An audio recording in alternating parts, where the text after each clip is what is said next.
Donald ট্রাম্পের আকস্মিক U turn, ইরানের ওপর থেকে নিষেধাজ্ঞা শিথিলের গোপন সমঝোতা কি আমেরিকার বাধ্যবাধকতা নাকি ইরানে পরমাণু হুমকির ভয়? একদিকে হরমুজ প্রণালীতে একক নিয়ন্ত্রণ, অন্যদিকে পরমাণু অস্ত্র অর্জনের হুঁশিয়ারি। ইরানের এই ডাবল গেম কিভাবে বিশ্ব রাজনীতি ও জ্বালানি বাজার বদলে দিচ্ছে, জানতে হলে ভিডিওটি শেষ পর্যন্ত দেখুন। ভিডিওর মূল পর্বে যাওয়ার আগেই আজ মনের কিছু কথা আপনাদের বলতে চাই। আমাদের সাথে দুই ধরনের স্পেশাল মানুষ আছেন। একদল ভিডিওতে ক্লিক করেই ভালোবাসার কমেন্ট জুড়ে দেন, আর অন্য দল পুরো ভিডিওটি মন দিয়ে দেখে লাইক, শেয়ার আর মন্তব্যে আমাদের উৎসাহিত করেন। আপনাদের এই ভালোবাসায় আমাদের প্রতিনিয়ত সামনে এগিয়ে যাওয়ার জ্বালানি। Thank you so much. আচ্ছা, এই মুহূর্তে পৃথিবীর কোন প্রান্ত থেকে, কোন শহর থেকে আমাদের দেখছেন, চটজলদি কমেন্ট বক্সে লিখে জানান। চলুন তাহলে মূল ভিডিওতে প্রবেশ করি। দীর্ঘদিন ধরে ইরানের উপর সর্বোচ্চ চাপ আর কঠোর নিষেধাজ্ঞা বজায় রাখার পর ওয়াশিংটনের নীতিতে এক নাটকীয় পরিবর্তন লক্ষ্য করা যাচ্ছে। আন্তর্জাতিক গণমাধ্যমের তথ্য অনুযায়ী গত 17 জুন স্বাক্ষরিত একটি সমঝোতা স্মারকের মাধ্যমে ধাপে ধাপে ইরানের উপর থেকে মার্কিন নিষেধাজ্ঞা তুলে নেওয়ার রূপরেখা তৈরি হয়েছে। ডোনাল্ড ট্রাম্পের প্রশাসনের এই অপ্রত্যাশিত পদক্ষেপ সফল হলে মধ্যপ্রাচ্যে প্রায় অর্ধ শতাব্দীর নিষেধাজ্ঞার চেনা কাঠামোই বদলে যেতে পারে। এই প্রক্রিয়ার অংশ হিসেবে মার্কিন ট্রেজারি বিভাগ ইতিমধ্যে একটি জেনারেল লাইসেন্স জারি করেছে। এর ফলে নির্দিষ্ট সময়ের জন্য ইরানের তেল, জ্বালানি পণ্য এবং পেট্রোকেমিক্যাল আন্তর্জাতিক বাজারে বৈধভাবে বিক্রির অনুমতি পাচ্ছে। শুধু তেল বিক্রি নয়, এর পাশাপাশি জাহাজ চলাচল, বিমা, বন্দর সেবা এবং ডলার ভিত্তিক নির্দিষ্ট কিছু আর্থিক লেনদেনও এই ছাড়ের আওতায় আনা হয়েছে, যা আগে গোপনে পরিচালিত হতো। বিশেষজ্ঞদের মতে এই সিদ্ধান্ত কার্যকর হলে ইরানের অর্থনীতিতে বিপুল পরিমাণ বৈদেশিক মুদ্রা প্রবেশ করবে এবং বিশ্ববাজারে ইরানি তেলের সরবরাহ বৃদ্ধি পাবে।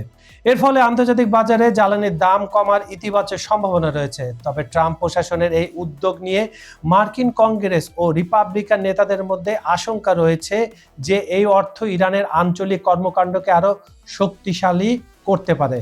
47 বছরের নিষেধাজ্ঞা পুরোপুরি শেষ হবে কিনা তা নিয়ে এখনো বড় সংশয় রয়েছে, কারণ বর্তমানে প্রাপ্ত এই ছাড়টি স্থায়ী নয়, বরং একটি অস্থায়ী লাইসেন্স মাত্র। নির্দিষ্ট মেয়াদের মধ্যে দুই দেশের মধ্যে স্থায়ী সমঝোতা না হলে এই প্রক্রিয়া যে কোনো সময় থমকে যেতে পারে। তা সত্ত্বেও ইরানকে বৈশ্বিক জ্বালানি বাজারে ফিরিয়ে আনার এই আনুষ্ঠানিক কূটনৈতিক আলোচনা বিশ্ব রাজনীতিতে এক নতুন অধ্যায়ের আভাস দিচ্ছে। ইরানের দীর্ঘদিনের ঘোষিত নীতি থেকে সরে এসে সামরিক বাহিনীর সঙ্গে ঘনিষ্ঠ সম্পর্কযুক্ত সেমি অফিসিয়াল সংবাদ মাধ্যম ফ্রেশ নিউজ এজেন্সি এক বিতর্কিত নিবন্ধ প্রকাশ করেছে।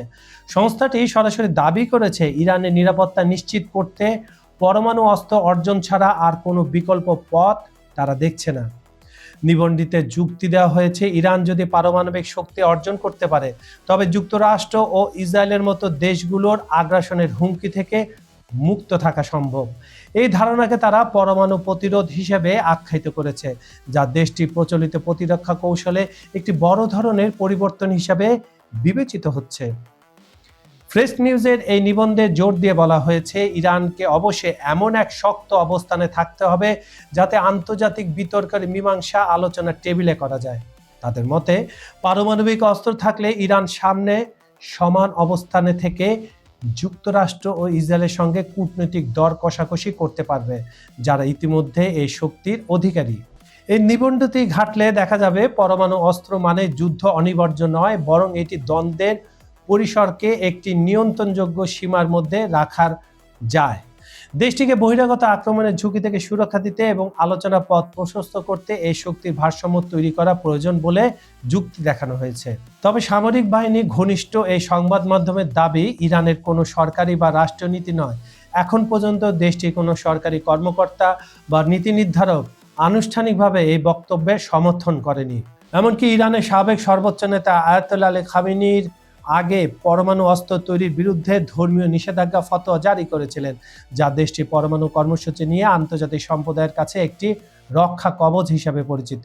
আর এই ঘটনাটি এমন এক সময় সামনে এলো যখন মার্কিন প্রেসিডেন্ট ডোনাল্ড ট্রাম্প বারবার বলে আসছেন, ইরান যাতে কখনোই পারমাণবিক অস্ত্র অর্জন করতে না পারে তা নিশ্চিত করাই ওয়াশিংটনের অন্যতম প্রধান লক্ষ্য। এমন পরিস্থিতিতে ফ্রেশ নিউজের নিবন্ধটি দুই দেশের মধ্যকার বিদ্যমান কূটনৈতিক উত্তেজনা পারদ আরও বাড়িয়ে দিতে পারে বলে ধারণা করছেন বিশ্লেষকরা। সামগ্রিকভাবে প্রতিবেদনটি সরাসরি সরকারি নীতি হিসাবে স্বীকৃত না হলেও এটি ইরানের রক্ষণশীল রাজনৈতিক ও নিরাপত্তা মহলের একটি অংশের চিন্তাধারার স্পষ্ট প্রতিফলন।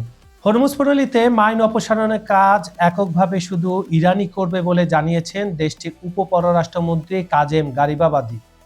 ফ্রান্সের প্রেসিডেন্ট ইমানুয়েল ম্যাক্রোর যৌথ মাইন অপারেশন সংক্রান্ত মন্তব্যের প্রতিক্রিয়ায় তিনি আজ কথা বলেন। ইসলামাবাদ সমঝোতা স্মারক অনুযায়ী অন্য কোনো দেশকে এ কাজে অংশ নিতে দেওয়া হবে না।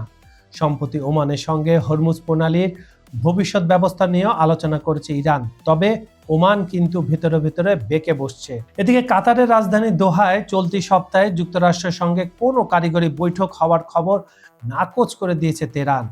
উপপররাষ্ট্রমন্ত্রী গারিবাবাদি জানান, এমন কোনো বৈঠকের সূচি নির্ধারিত হয়নি, তবে কাতারের সঙ্গে আলোচনা অব্যাহত রয়েছে এবং হরমুজ প্রণালীর নিয়ন্ত্রণের প্রশ্নে নিজেদের অবস্থানে অনড় রয়েছে ইরান। বন্ধুরা, ভূ রাজনীতির এই জটিল দাবার চালে শেষ পর্যন্ত জয় কার হবে, আমেরিকার নাকি ইরানের? নিষেধাজ্ঞা শিথিলের সুযোগ নিয়ে ইরানকে আসলে পরমাণু পরাশক্তি হয়ে উঠবে, নাকি হরমুজ প্রণালীর নিয়ন্ত্রণ ধরে রেখে বিশ্ব জ্বালানি বাজারকে নিজেদের ইশারায় নাচাবে? তা সময় বলে দেবে। তবে ট্রাম্পের এই চাল যে বৈশ্বিক রাজনীতিতে এক নতুন ঝড় তুলছে তাতে কোনো সন্দেহ নেই। বন্ধুরা, আজকের মতো আমি কাজল হায়দার এখানে বিদায় নিচ্ছি। সবাই ভালো থাকবেন, নিরাপদে থাকবেন। আল্লাহ হাফেজ।